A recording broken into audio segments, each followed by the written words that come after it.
What is up, guys? My name is Guillaume. This is Thomann's Guitars and Basses, and welcome to this week's episode of Hey Tone, in which we're going to take a look at the song Them Bones by Alice in Chains, starting with our guitar setup.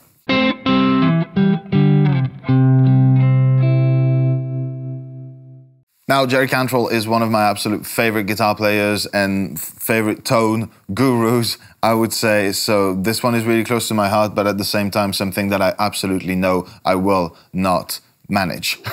So my goal here today is just to get in the right ballpark, give you the right sort of directions to what kind of gear might work for you to get a sound that is satisfying enough and sort of inspiring enough to start playing things like Alice in Chains. But at the time, Jerry Cantrell was playing mostly sort of super strats, like getting into the GNL thing, but definitely with humbuckers, replacing the original pickups with Seymour Duncan JB humbuckers in the bridge. And this is what explains my choice of guitar for today. This is Alex Skolnick's from Testamant's signature guitar, and it is a different shape. That being said, Jerry Cantrell went on playing a lot of Gibson Les Pauls and the Wino and all of that. So I don't want to attach too much importance to that. I think as long as you have a guitar with two humbuckers and something that's medium output type Seymour Duncan JB in the bridge, you're going to be absolutely fine with it. Everything all the way up. I'll be playing the bridge position as mentioned.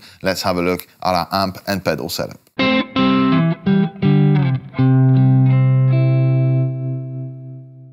And now I know, I hear the screams already, please wait.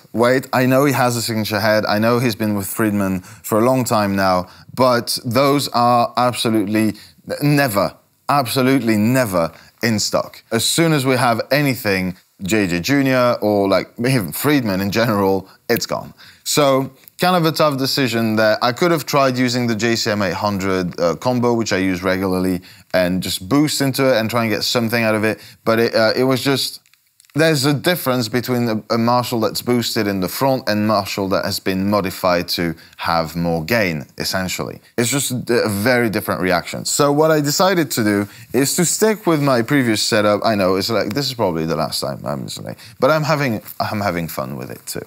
My setup of the past few weeks, where I'm using the MX5 by Headrush as a preamp, and I'm running into the effects return of the combo, rendering basically everything on the amp useless except for the master and presence, which are fairly neutral, like master at 9 o'clock, because otherwise it starts, you know, distorting a little bit, and I don't want that from the power amp. And I'm using a lead 800 100 watt with the cap mod on, because that's a thing that you can do in those units, and it's really, really cool. I think it gets me way closer to the sound that just the amp was before. So I'm only using the head. I have no reverb, I have no EQs, I have no boost, I have no cab simulation, obviously, since I'm running through a speaker.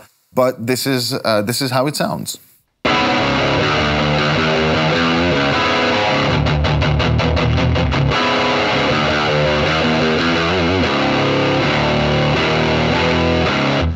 And I think it's really close to at least the recorded sound. It's very different live. It's very different depending on the situation, the live scenario, the live you're watching. But I think the important thing to keep in mind when you dial in that kind of sound was just trying to make it as big as possible. It doesn't work everywhere. It doesn't work in a mix where you're gonna have several guitar players panned here and there, because like that's gonna have to be a lot more surgical, a lot more defined in terms of what kind of mid-range you want in this guitar or this guitar.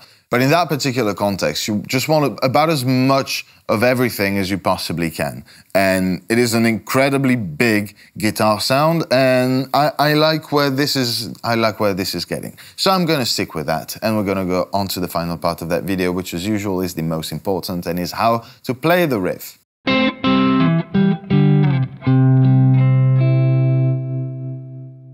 Now, a couple of things to keep in mind as usual. I'll have a link in the description box for all the gear that I'm using today and different recommendations at different price points. If you want something that's more super strat-like, something that's got the trem, everything, you know, early sort of Jerry Cantrell, or if you want to go more for the Les Paul custom vibe. It'll all be linked in the description box. Also, please keep in mind that for this song, you're going to want to tune your guitar in drop C sharp or drop D flat, same thing. So that's half a step down on all the strings and then a full step down on the low string. This is a drop tuning, so you're going to be playing your bar chords like this.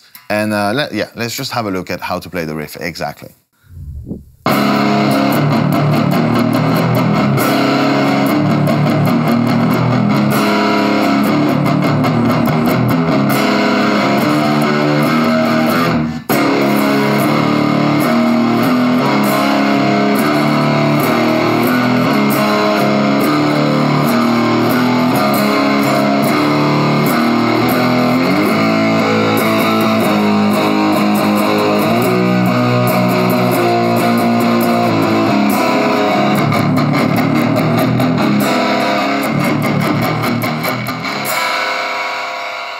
And I really, really wanted to do that song just because I see it played wrong all the time.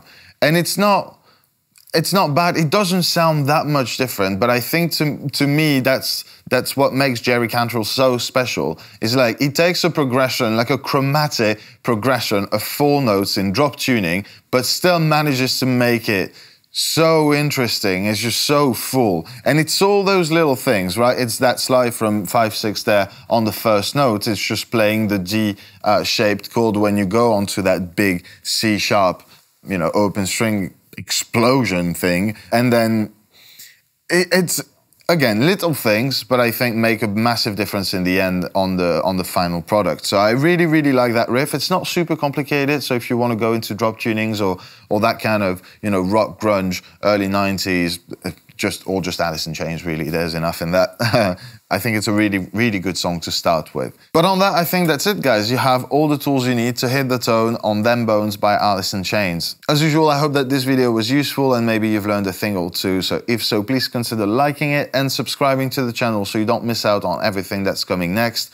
Also, don't forget to let me know in the comment section which song you'd like to see on this channel, and I'll cover it as soon as I possibly can. But in the meantime, I wish you all a fantastic week, and I'll see you next Monday in a new episode of Hit the Tone.